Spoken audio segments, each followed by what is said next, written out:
তুমি সিগারেট খাও? খাই। কেন খাও?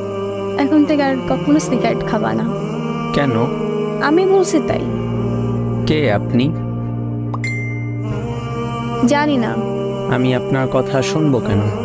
আমি বলছি তাই শুনতে হবে। তুমি রাত জাগো? জি, প্রতিটি রাতই জাগা হয়। আজকে রাত থেকে ভালো ছেলের মতো তাড়াতাড়ি ঘুমিয়ে পড়বা। বললেই হলো। জি, বললেই হবে। মুখের ওপর কথা বলবা, একদম মেরে সোজা বানিয়ে ফেলবো। এত অগোছালো কেন তুমি? নিজেকে গুছিয়ে রাখতে পারো না? গুছিয়ে নিলে কেউ আবার এলোমেলো করে দিবে, তাই অগোছালো জীবনটাই ভাল লাগে। ও আচ্ছা, তুমি এত শুকনা কেন? এমনি। খাওয়া দাওয়া ঠিক মতো করো না? এই তো সকালে প্রায় সময় না খেয়ে থাকা হয়, কারণ ঘুম থেকে উঠি 12টার সময়, পরে বিছানায় থাকি 1 ঘন্টা, দুপুর হয়ে যায়, তারপর ফ্রেশ হয়ে একসাথে দুপুরের খাবার খাই, আবার রাত 12টার সময় রাতের খাবার খেয়ে নেই। এভাবেই চলতেছে জীবন। এত এলোমেলো হয়েছে কিভাবে? মানুষকে বিশ্বাস করে ঠকে গিয়েছি, তাই।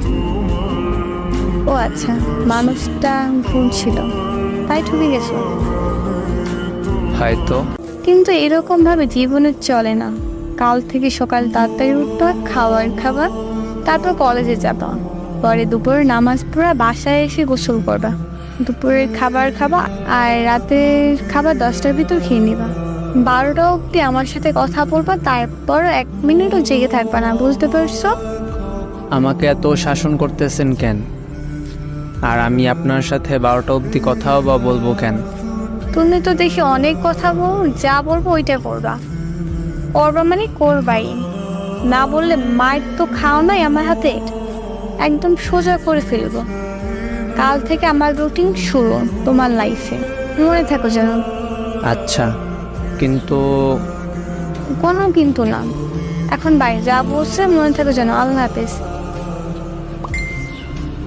আল্লাহ হাফেজ। এমন যদি